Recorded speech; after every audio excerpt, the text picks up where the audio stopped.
once again, here we are, Arizona Springtime, Memoir of a Journey. This will be Chapter 11 of the video book. It is a full-length book, and I would suggest that you start on Chapter 1 to get the full breadth of the entire work. It was written as a book, and to access it better that way, start with Chapter 1, and you do that by subscribing and then going to my Seldom Seen Southwest channel, and you'll be able to find all the chapters there in order. Let's go ahead and begin. Chapter 11, Springtime Birds of the Desert Scrub. This is part 1 of 2, and that's due to the length of the chapter. Desert scrub is an ecosystem with its own unique natural culture or species made up of individuals. I can see brave, intrepid, tough souls that live in this landscape. I am keenly interested in their unique abilities and how they thrive in an arid landscape. I am here to learn from the plants and animals. The easiest individuals to view and identify are the bird species that are here to breed in the spring and build nests to raise their hatchlings. Many species of birds migrate through the area in spring and fall, but there are a few that remain here throughout the rest of the year. Looking outside my windows, the most likely species of bird that I will see anytime is the curved-billed thrasher. As expected, they have a long and dark gray curved rapier-like bill. Another striking feature are their menacing bright mustard yellow eyes. Anthropomorphically speaking, the birds always appear angry. Early in the morning and throughout the day I hear the familiar male bird exclamation, "Weet, weet." The males during parts of the severest weather in winter may go silent, but otherwise are heard year-round. During the spring, curved-billed males become the operatic Enrico Carusos of our local desert scrub ecosystem. The courting males sing a beautiful melodious song. The melodies consist of trills, slurs, and chips that are often repeated in groups of 3, like mockingbird songs. But other curved-billed songs are unique with unrelated strung-together melodies. It remains a mystery how the curved-billed chooses her mate, or if the songs alone are really meant to attract a female. In contrast, the closely related mockingbird male will sing for hours at a time, often throughout the afternoon during the hottest parts of late spring days and early summer. It is his unique ability to maintain a sincere repertoire over a longer period of time that attracts the right female mockingbird. The curved-billed thrasher is associated with desert ecosystems and is common in lower elevations of the Sonoran Desert. We have often seen them in urban and suburban settings. They nest throughout the arid parts of Arizona, with exception of the lowest desert areas near Yuma. They're most adaptable to the Sonoran Desert in and around Tucson, and as far north as the mining town of Baghdad, Arizona, in the north-central part of the state. They're also found throughout Mexico, parts of Texas, and as far north as southeastern Colorado. They prefer low country, rarely straying above an elevation of 5,000 feet. Mountain dwellers they are not, and for instance, they are not a common resident in the higher elevations of the Chiricahua Mountains. During a survey taken in the 1990s, only 39 of curved-billed thrashers were found living in that mountainous environment in differing ecosystems. Here in town, we watched one pair nesting in a former cactus wren nest, cradled about 10 feet high in a gray thorn. I often tried to satisfy my curiosity and looked for the thrasher sitting on the nest. I thought I was smart to use a reflection of the nest as seen at an angle in a bathroom cabinet mirror. That, I thought, would not be in direct violation of the pair's privacy. My voyeurism never paid off. Often I saw the female sitting on the nest, her amber eyes intently focused at me. She used the reflection too. I gave up until the young ones were hatched. Then the busy male would arrive with some grubs he had just dug up to feed the young. Once again, my curious nature became an unwelcome threat, and I would be caught looking and receive a glare. Thrashers prefer to eat protein-packed grubs and termites found everywhere in the desert soil. They thrash at the soil, and dirt flies as they wag their pick-like bills to quickly dig down to the grub. More often than not, they find their underground piece of fresh meat. If they detect a place with termites, they will return to the same place over time and harvest more as needed. Thrashers return to multiple locations for fast food. In spring, they specialize in insects found in soil covered with plant detritus. They are seen pecking ferociously in the ground for grubs. After searching quickly in one area, the bird will quickly hop to the next place. There, pieces of leaves, small stones, and dirt will fly up. Thrashers do visit the bird feeder and eat some of the seeds. Their long bills make it easier to reach seeds farther back in the feeder than other birds cannot. They often arrive at the feeder with tremendous drama and assertively chase all other birds off the feeder, or if they land on the ground, they chase other birds from the area. Later in the year, when cactus fruit is available, they gorge themselves on the luscious, watery fruit. At that time, they become plump and wear a shiny West Point cadet gray-blue uniform of feathers. Another common resident is the transforming Pyroluxia. Although we see a related cardinal here and there, we have many local pairs of Pyroluxia. These birds look similar to the cardinal, but they have a crossed bill. Their bill is a distinctive yellow in summer and horn-colored in winter. These birds are, for the most part, year-round residents, but can disappear for a while during summer. We have seen them in Texas and the southern portion of New Mexico. The desert scrub bird will nest as far west in Arizona as Ajo. The southern portion of Arizona is the northernmost limit of this Mexican resident. Their unusual name probably prompted the local pioneers to name the nearby hills Redbird Hills rather than the Pyroluxia Hills.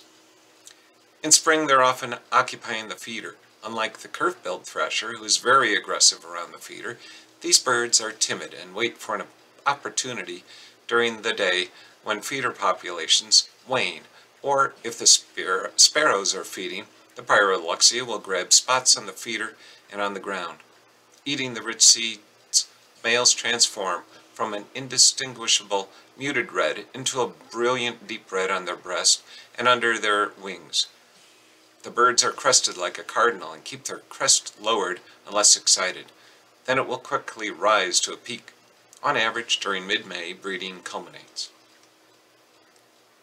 The large imported Eurasian collared dove is a recent arrival in the area.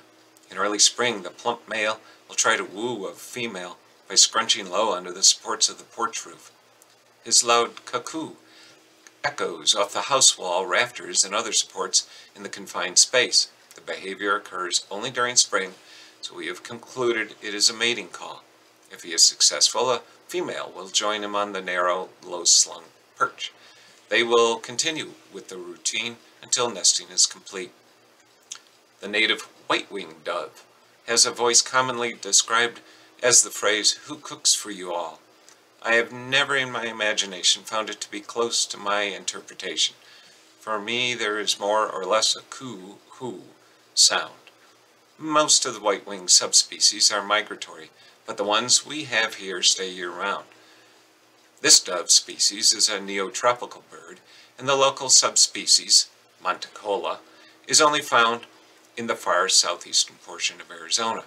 More common is the subspecies Mirtzi, and we have seen them in a broad swath of south and southwestern Arizona, including Tucson, Yuma, and Phoenix.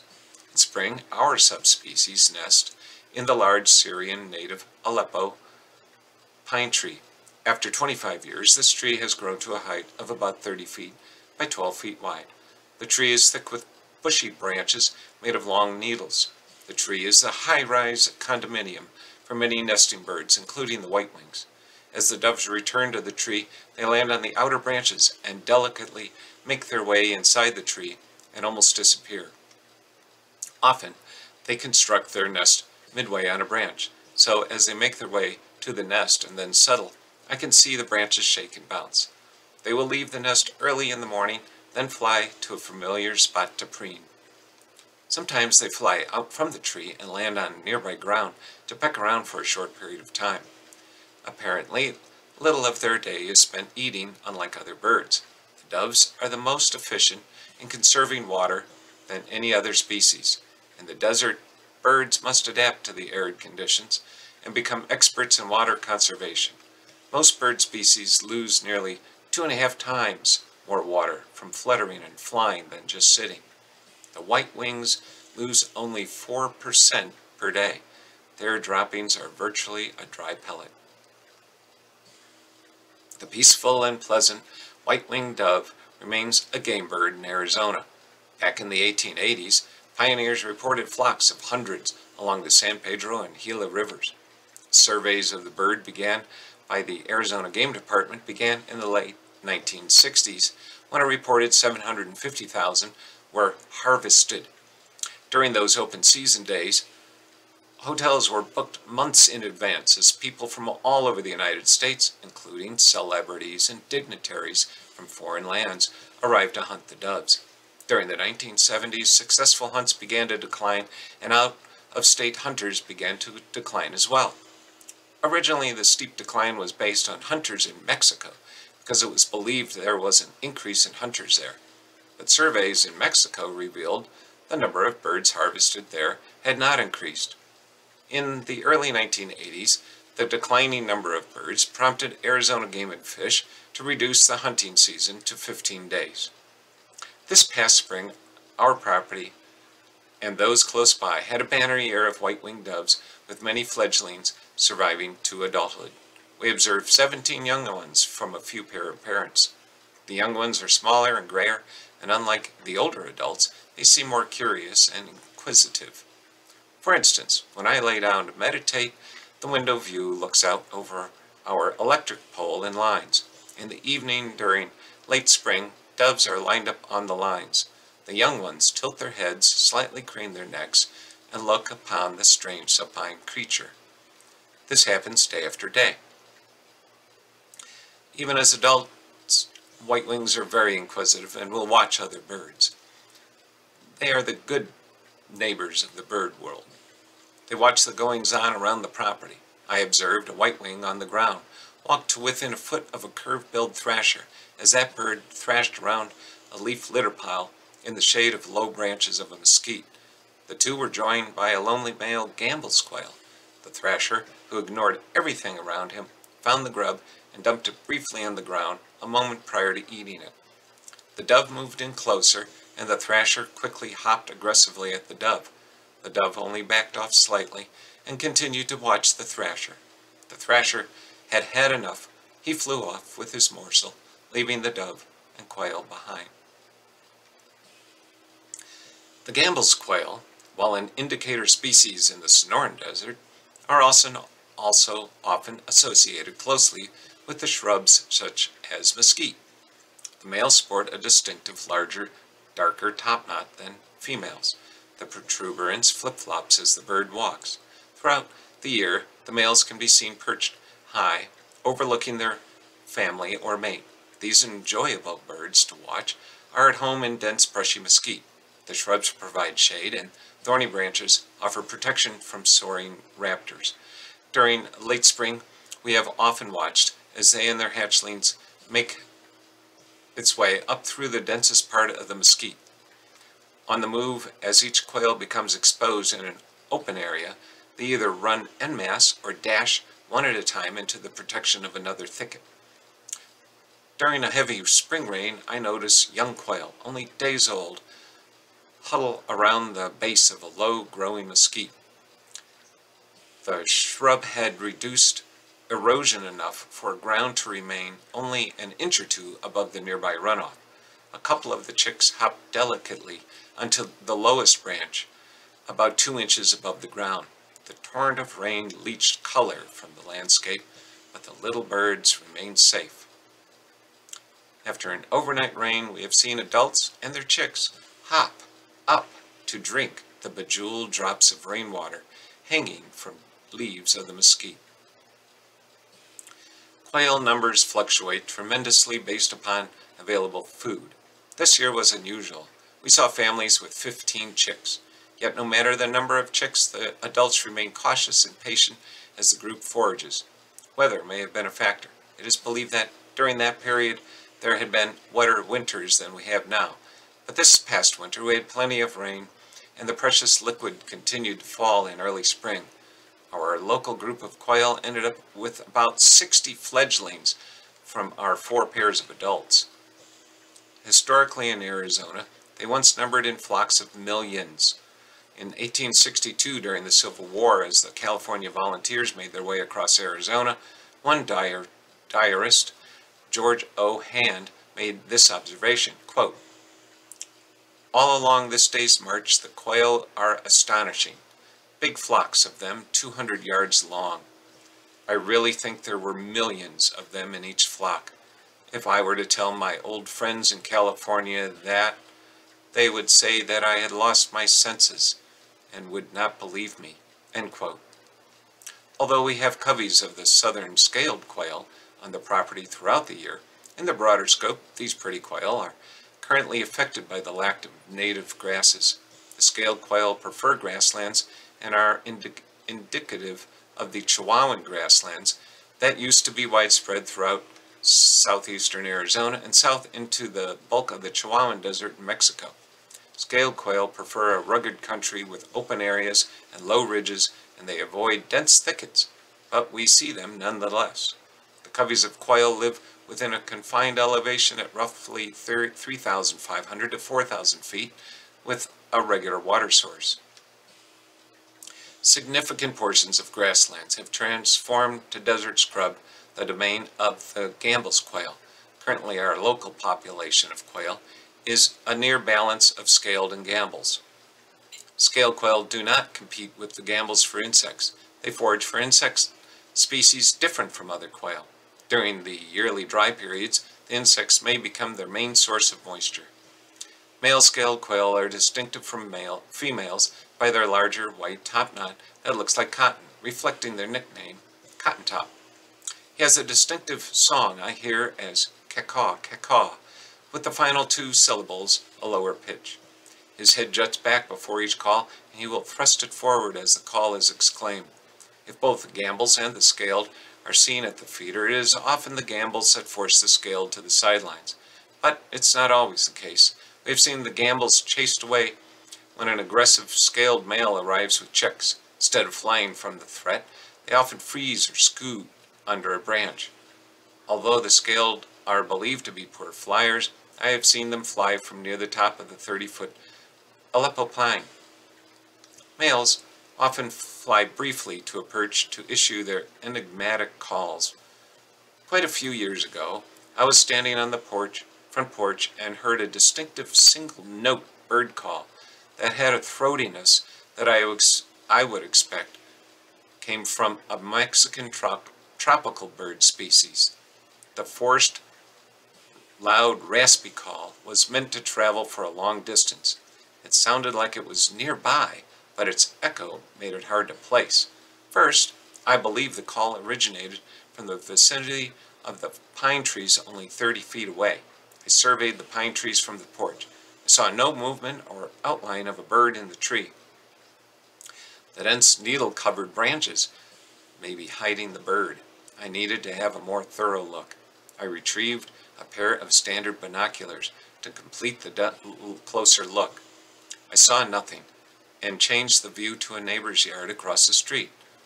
Luckily, the mystery bird kept up its call even though I had invasive large eyes looking over the scene. Maybe the exotic bird was along the neighbor's hedgerow along a fence line. Nothing was there, and I began to look along our fence line. I saw perched upon a gated crosspost for the old entrance to our house a male scaled quail. He was faced away from me. I changed my view to survey the ground near the street, although the view was made difficult by gnarled mesquite, fence-line grasses, and weeds. I thought, all except for the scaled quail, I don't see anything. The call continued to project like a megaphone. Maybe the bird was further away than I thought, so I looked over trees further away. Then I focused on a small 2-story house that served as an antique store, and I looked along the roof lines. I suddenly realized there was no exotic species. It was a scaled quail. Springtime is the best opportunity to hear a jungle bird sound in the desert. I never tire of the simple salient call, and it has become a springtime symbol. One of the most widespread and generally adaptive birds is the house finch. These sparrow-sized birds have become familiar at the feeder. They are second to arrive after the curved-billed thrasher. The male house finches eat avidly at the feeder. Carotenoids in seeds cause their breast feathers to change from a chalky pastel red into a bright crimson red. They breed throughout all of southeastern and southern Arizona, and their populations are dense throughout urban and rural areas. These unobtrusive birds are omnivores, eating insects, grass, and weed seeds. We have observed them eating blossoms from yucca stalks. They are found living in a variety of ecosystems, including desert scrub, open woodlands, and grasslands. They are not found in the higher elevations of mountains, such as the conifer forests. Originally, the house finch was a western species in North America till they were introduced to Long Island about 1940. Since that time, they have successfully migrated as far north as Nova Scotia and south to northern Florida. The house finch population is rising. And this ends part 1 of chapter 11. For continuity, tune in to part 2. So long.